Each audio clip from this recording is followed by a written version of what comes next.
오늘 말씀은 요한복음 11장을 이제 끝으로 우리가 12장을 넘어가는 그 마지막 말씀이 됩니다. 요한복음은 이렇게 요한복음 11장까지가 한 그룹이 되고 12장부터 21장까지가 또 한 모습을 갖게 됩니다. 요한복음은 예수님에 대한 말씀인데요. 그 예수님에 대한 말씀이다 그러면은 우리는 어떤 그 위인에 대하여 어떤 사람에 대해서 기록할 때는 어릴 때부터 시작해서 또 이와 같이 이제 아동의 시절을 지나고 청소년 이런 것들을 쭉 설명할 텐데 다른 복음서와 다르게 요한복음은 그렇게 말하고 있지 않습니다. 요한복음은 특별히 예수님의 마지막 3년, 그걸 공생애라고 합니다. 십자가의 길을 걸어가는 하나님의 참된 하나님으로서의 길을 걸어가는 마지막 3년 동안을 기록한 말씀이에요. 그래서 여기는 탄생의 말씀도 없고요, 어린 시절의 말씀도 없고, 그 예수님에 대하여 특별히 이제 3년간의 그 시간을 말씀으로 기록하고 있습니다. 그 3년 동안의 대부분의 시간을 1장부터 11장까지 기록하고 있고요. 12장부터는 예수님 돌아가시기 전 한 주, 그러니까 오늘 11장 마지막 절에 이제 그 예수님을 죽이려고 하는 그 대제사장들과 바리새인들의 계략에 있어서 예수님께서 에브라임에 머무시면서 이제 그 다음에는 한 주간 동안을 12장부터 21장까지 기록하고 있는 거예요. 그러니까 이와 같이 11장의 마지막이 끝나는 이 부분에서 참으로 하나님의 사람이라고도 할 수 있는 대제사장들과 바리새인들이 예수님에 대하여 어떤 것을 행했는가에 대해서 우리는 좀 말씀을 나누고자 합니다. 1장부터 11장까지는 어떤 말씀이냐면은 기적에 대한 말씀이에요. 사실은 1장부터 시작해가지고 태초에 말씀 계셨는데 그 말씀이 육신을 입고 이 땅에 오셨다라고 하면서 예수님께서는 특별히 1장부터 시작해서는 11장에 오기까지 7가지의 기적을 베푸십니다. 이게 표적이잖아요. 성경은 요한복음은 이걸 기적이라고 말하지 아니하고 표적이라고 말하는데, 기적은 일어난 사건에 대한 관심이 많을 때, 야, 참 놀랍다. 이 기적이에요. 그렇죠? 마술사가 뭘 행하면은 그 마술사의 그것을 보면서 참 놀랍다, 기적 같다라고 말하잖아요. 근데 표적은 그게 아니라 그 일을 행하신 이가 무엇으로, 무슨 능력으로, 무엇 때문에 그 일을 행하셨는가 보는 거예요. 그래서 영어에서는 그 표적을 사인이다, 우리 사인이라고 그러잖아요. 스탑 사인, 그 다음에 좌회전 우회전 사인 하는 것처럼 그것을 통하여서 예수님이 어떠한 분인가를 말해주고자 해요. 그래서 물로 포도주를 만드는 사건, 그 다음에 그 죽어가는 신하의 아들을 살리신 사건, 그 다음에 5,000명을 광야에서 물고기 2마리와 떡 5덩이로 먹인 사건, 그 다음에 38년 된 병자를 고친 사건, 눈먼이를 태어날 때부터 눈멀었던 사람을 보게 하면서 하나님의 광명을 보게 하는 그 일까지, 그리고 나사로가 죽었는데 죽은 자 가운데에서 3일 만에 냄새나는 그 죽은 자를 살리신 그 사건까지, 그 사건을 통하여서 대체 주님이 누구시냐, 예수님이 누구시냐에 대한 말을 하는 거예요. 이 하나하나가 다 인간으로서 할 수 없는 일이고, 그리고 그 일을 행하실 때마다 우리 주님께서 말씀하시기를 하나님의 영광이 임하였다라고 말하고 있어요. 요한복음 2장에 보면요, 11절에 예수께서 이 첫 표적을 갈릴리 가나에서 행하여, 이게 물로 포도주를 만든 사건이거든요. 뭐라고 말씀하시냐면은 그의 영광을 나타내심에 제자들이 그를 믿었도다. 여기서 말하는 그의 영광은 사람의 영광이 아니라 하나님의 영광, 하나님이 함께 하시지 않고는 도저히 행할 수도 없고 일어날 수도 없는 그 하나님의 영광이 예수님을 통하여 증거되었기에 제자들이 그때부터 예수님을 믿었더라, 그런 얘기예요. 죽은 나사로가 살아났습니다. 그러니까 요한복음 11장 15절에 뭐라고 되어 있냐면은 내가 거기 있지 아니한 것을 너희를 위하여 기뻐하노니 이는 너희로 믿게 하려 함이니라. 오히려 나사로가 죽은 것이 참으로 기쁜 일이란 것이에요. 나사로가 죽은 것이 기쁜 이유는 죽어야 어떻게 된다 그랬죠? 살아나니까 예수님의 부활의 기적을 보려면은 나사로는 죽었어야 된단 말이죠. 그러니 이 나사로는 이 죽은 것이 오히려 하나님의 영광을 증거하고 드러내는 기쁜 일이니까는 너희는 그것을 통하여서 바로 내가 누구인가를 보게 될 것이고 믿게 될 것이다 라고 말씀합니다. 결국은 요한복음 20장 31절에 이 요한복음을 기록한 내용이 나와요. 오직 이것을 기록함은, 그러니까 요한복음을 기록함은 너희로 예수께서 하나님의 아들이심을 믿게 하는 것이고 그리스도이심을 믿게 하는 것이요, 또 너희로 믿고 그 이름을 힘입어 생명을 얻게 하려 하심이라. 이게 예수님께서 우리에게 기적을 베푸시고 표적을 베푸시고 예수님께서 이 땅에 오신 이유는 딱 무엇이냐면 너희로 하여금 믿어 구원을 받고 너희로 하여금 그 이름을 힘입어 생명에 이르게 하느니라. 요한복음은요, 사실 여러분 우리가 요한복음을 통해서 봐야 되는 것은 죽음이에요.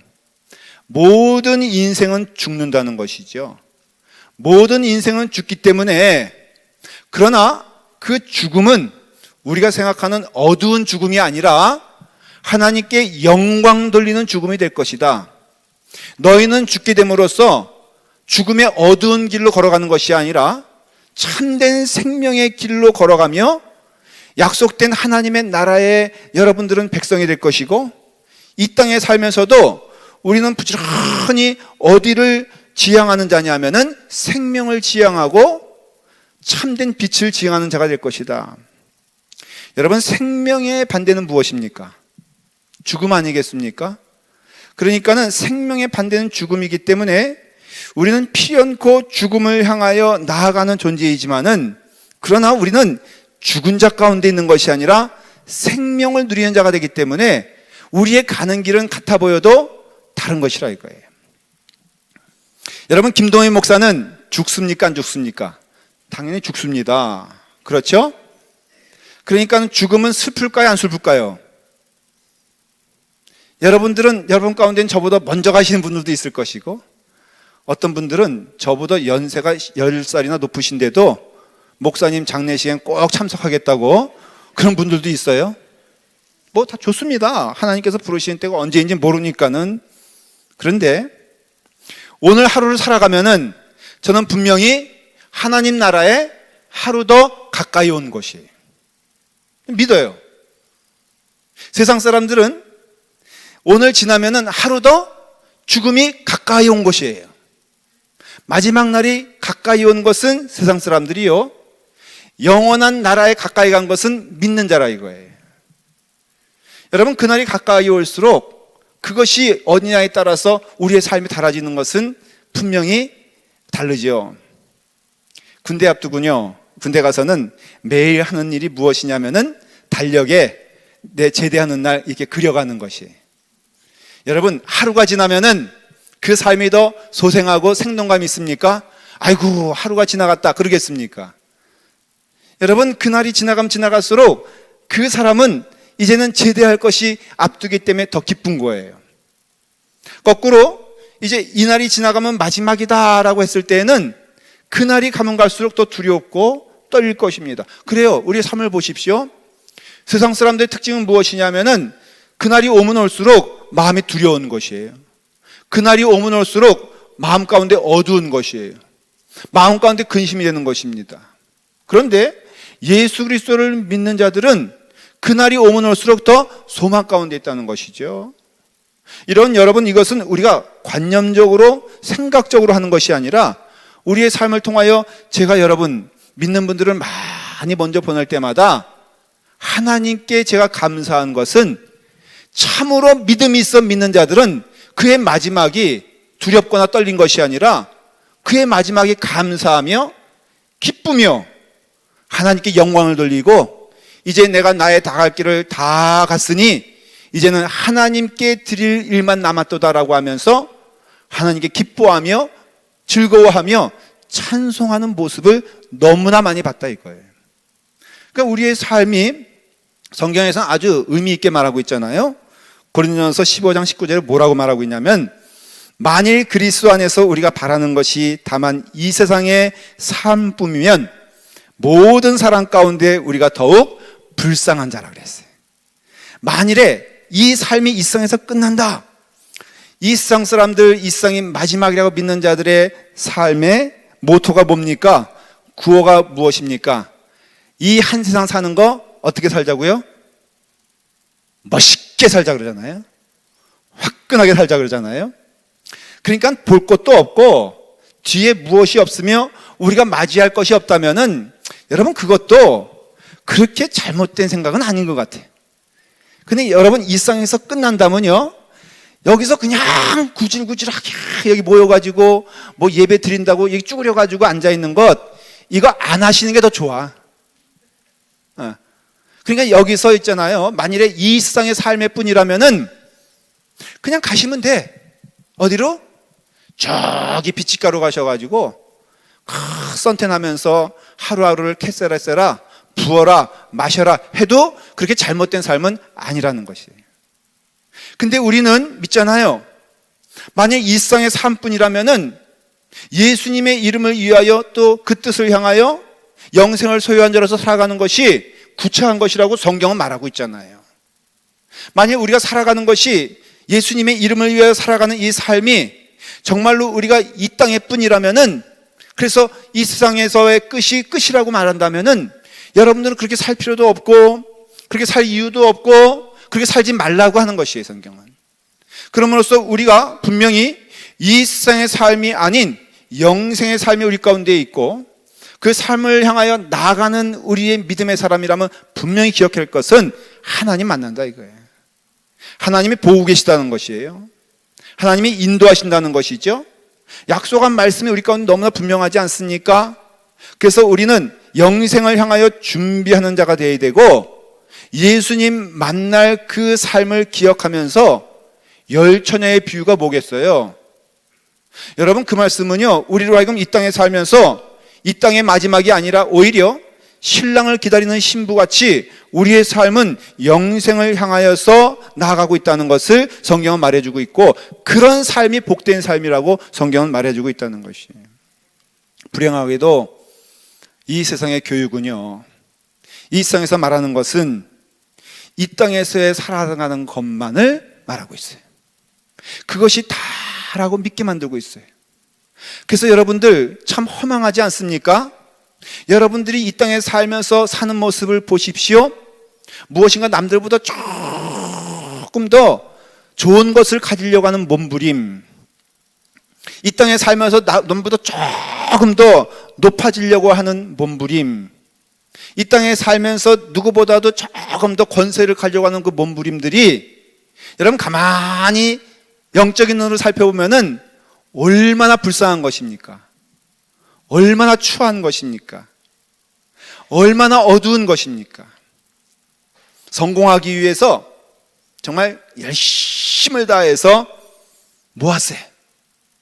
안 먹고 안 쓰고 밤잠을 자지 못하고 모았어요. 여러분 모으는 게 잘못된 거예요? 잘못되지 않은 거예요?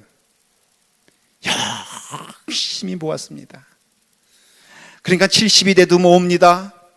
80이 돼도 모읍니다. 열심히 모아놓고 어떻게 했어요? 에? 열심히 모아놓고 죽었어요. 남들보다 조금 더 높아지고자 열심히 애를 썼다고 하십시다. 그래서 남들보다 조금 높은 자리에 올랐어요. 여러분 그래서 열심히 올라가다가 어떻게 됐습니까? 죽었어요. 그래서 그 남은 것 가지고 자녀들 또 치고받고 싸우다가 자기도 망하고 자녀도 망했어요. 여러분 그것이 인생이에요. 여러분들이 누리고자 하는, 또 이루고자 하는 그 무엇이 여러분들에게 어떤 답을 주고 있습니까 대체? 우리는 이것이 참된 목적이라고 생각하지만 제가 한번 여러분들에게 권면하는 거, 이 일본 그 프리웨이를 쭉 타고 올라가 보면은 그 샌시메온에 가면은 거기 허스캐슬이라는 데가 있어요. 이 사람이 허스란 사람인데 신문 재벌에다가 철도 재벌이에요. 굉장히 돈이 많은 사람이에요. 이 사람이 유럽에 가보니까는 그 성들 보고 막 그러니까 너무 멋있어 보여가지고 거기다가 중세 성 같은 것을 엄청 져놨어요. 거기다가 또 고가의 미술품들을 잔뜩 갖다 놨어요. 그리고 어떻게 했어요? 죽었어요. 어떻게 죽었어요? 정신병 걸려 죽었어요. 제가 그것을 가보면요, 정말 여러분, 수영장이 실외 수영장이 있고요, 실내 수영장이 있는데, 실내 수영장은 놀라지 마십시오. 금으로 타일을 만들었어. 여러분들처럼 가짜 타일이 아니라 진짜 타일을 만들어가지고 집어넣었는데요, 나는 그거 한 피스만 가져도 평생 먹고 살 것 같아. 근데 차마 못 가져왔어요. 왜요? 영생을 소유했으니까. 여러분, 그래서 마지막이 뭡니까? 우리의 모든 인생은 들풀과 같다 그랬어요.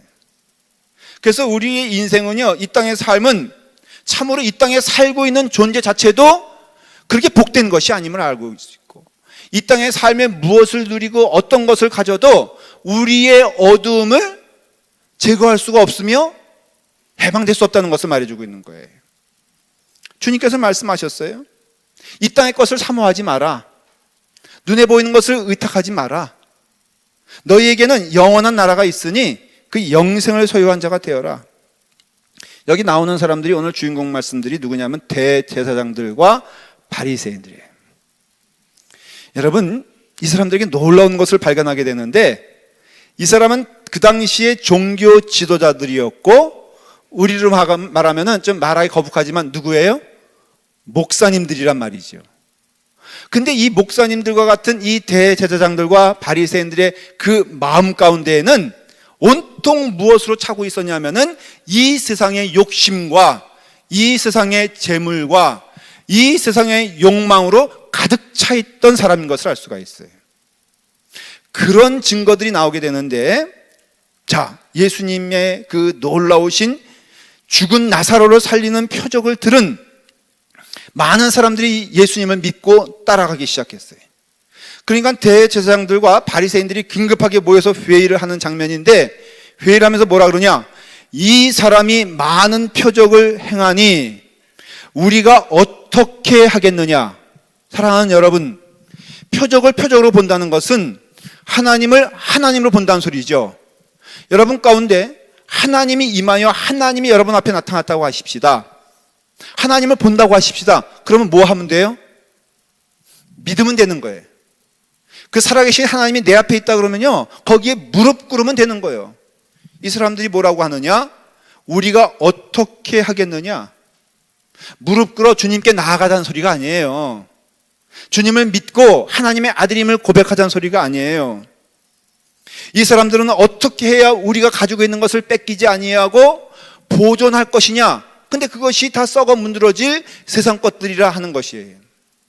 그러니까 그것을 붙잡고 있는 이 사람들의 마음 가운데는 오직 마음 가운데 무엇이 있냐면은, 문의는 종교인이었고 하나님을 잘 믿는다 그랬고 예배를 인도하는 자들이었고 제사를 이끄는 자들이었고 세상에서 하나님이 살아계시다 하고 말하는 자들이었지만, 그들의 입술은 그랬지만 그들의 마음 가운데에는 온통 무엇으로 가득 찼냐면은 바로 이 세상의 것들, 욕망과 재물과 명예와 권세만으로 가득 차 있다 보니까 참된 하나님이 오셔도 볼 수 없다는 것이에요. 여러분, 무서운 일은요, 내 마음에 가려진 것들이 온전한 것을 보지 못한다는 것을 볼 수가 있어요. 여러분, 10년 가운데 미움 같은 거 있으면 안 되는 이유가, 미움이 있으면요, 어떤 것을, 모든 것을 미움에 필터링해서 안경으로 보기 때문에 다 미워지는 것이에요. 내 마음 가운데 분이 가득한 자가 왜 위험하냐면요, 모든 것을 다 그 분한 마음으로 보기 때문에 그래요. 그러니까 우리의 10년 가운데 바로 이와 같은 사람들이 지금 나타나는 거예요. 47절에도 뭐라고 말하냐면, 만일 그를 이대로 두면 모든 사람들이 그를 믿을 것이요. 아니, 하나님의 힘을 믿으면 되는 거지. 근데 많은 사람들이 믿을까 봐 걱정되는 거예요. 많은 사람들이 주님께 나아갈까 봐 걱정되는 거예요. 48절에 뭐라고 됐냐면 로마인들이 와서 우리 땅과 민족을 빼앗아 가리라 하시니, 여러분 이 당시에 지금 나라는 식민지였어요. 다 로마 땅이었어요. 이게 무슨 얘기냐면은 그 땅 가운데 이스라엘의 3분의 1을 누가 차지하고 있었냐면은 바로 대제사장들과 바리새인들이 그 땅을 차지하고 있었어요. 그러니까 로마 사람들이 다시 오면은, 그들이 무기를 가지고 오면은 우리가 가진 것도 빼앗길 것이요. 예수님께서 뭐라 그래요? 이 강도의 구렬로 만드는 자들아, 성전에서 예수님께서 말씀하신 것은 그 대제사장들이 가지고 있는 권세와 재산을 가지고 말하는 것이에요. 여러분, 세상에 마음이 묶여 있으면요, 하나님을 보지 못합니다. 우리의 심령 가운데 하나님이 요구하신 것이 있는데, 여러분들의 심령의 마음 문을 열고 여러분들에게 있어서 세상 것들을 그 마음에서 비워내라는 것이에요. 안 그러면요, 하나님이 오셔도 여러분들은 하나님을 볼 수도 없고 들을 수도 없다는 것입니다. 얼마나 무섭습니까?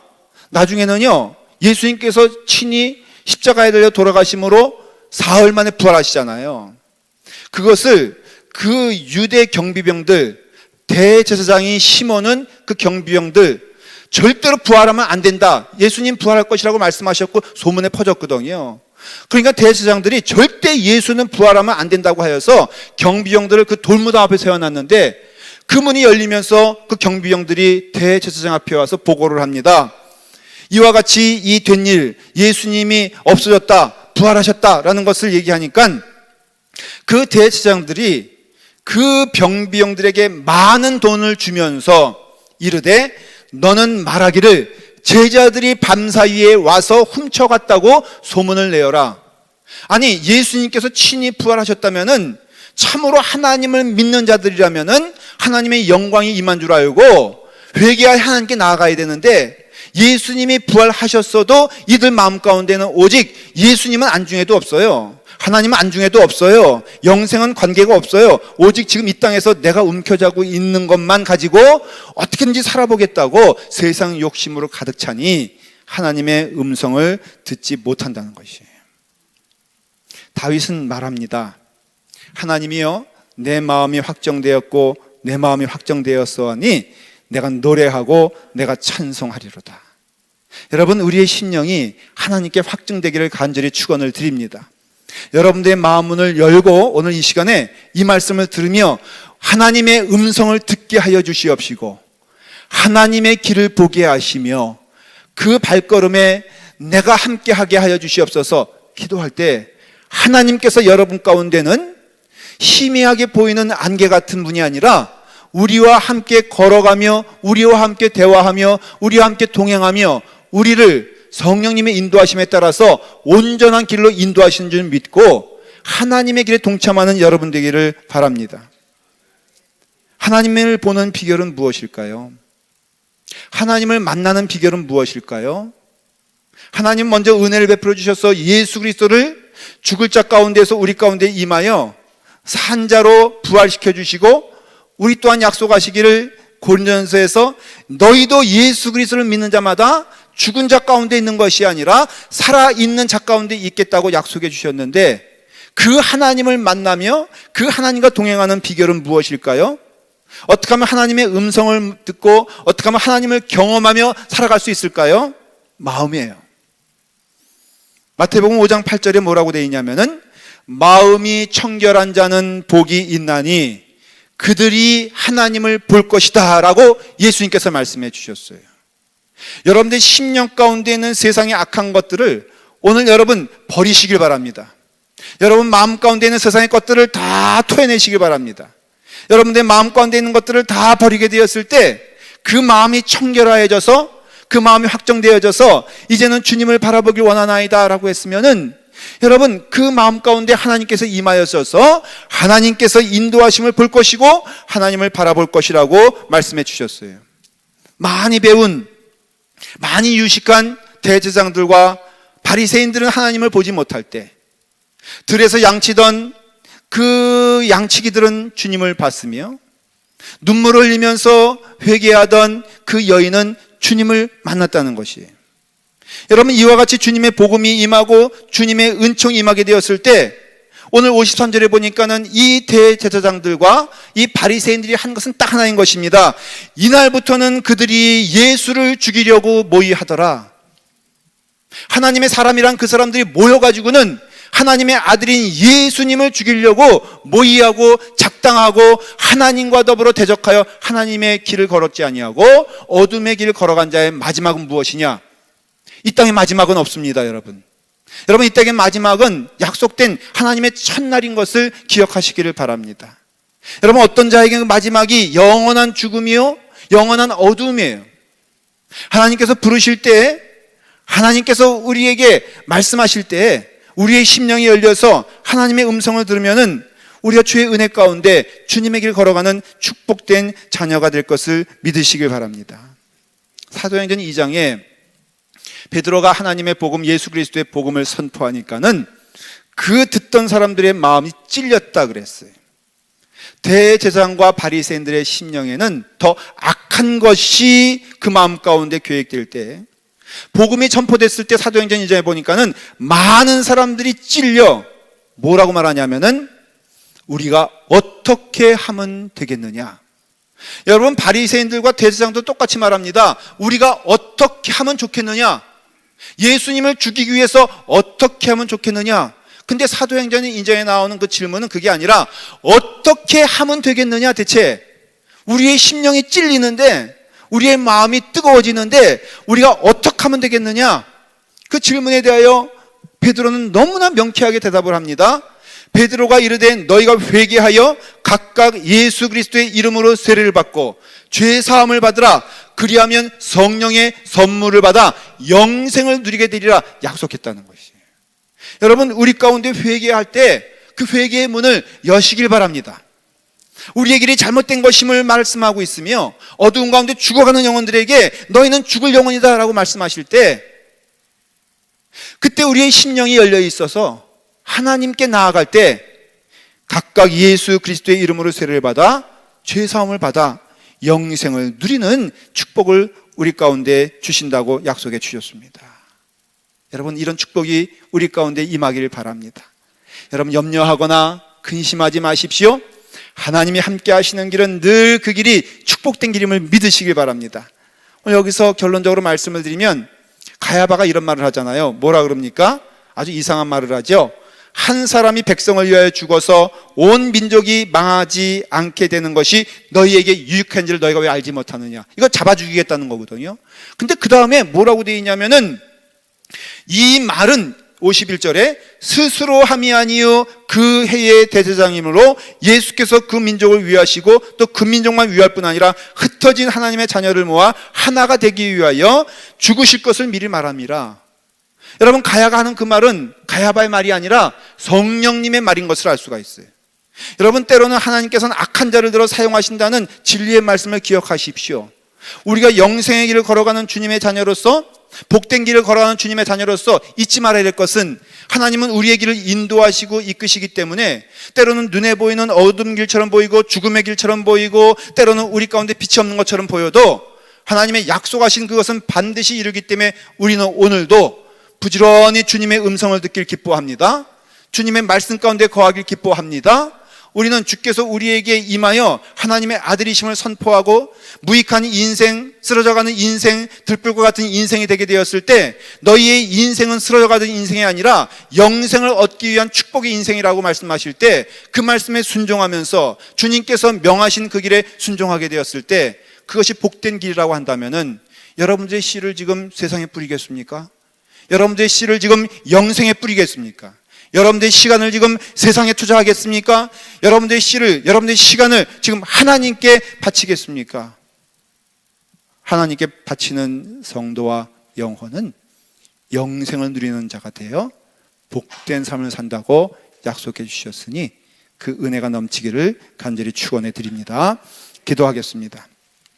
아버지 하나님, 우리의 삶에 하나님께서 함께해 주시사 마음이 청결하게 하여 주시옵소서. 마음이 청결하여 하나님을 바라보게 하여 주시옵소서. 마음이 청결하여 하나님의 음성을 듣게 하여 주시옵소서. 마음이 청결하여 하나님의 길을 걸어갈 수 있도록 인도하여 주시옵소서. 우리 가운데 주님께서 함께하여 주시사 우리를 홀로 내버려 두지 아니하시고 영생의 길로 허락하여 주셨사오니 주여 우리가 믿음으로 나아갑니다.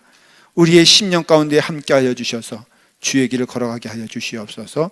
예수님의 이름으로 기도드리옵나이다. 아멘.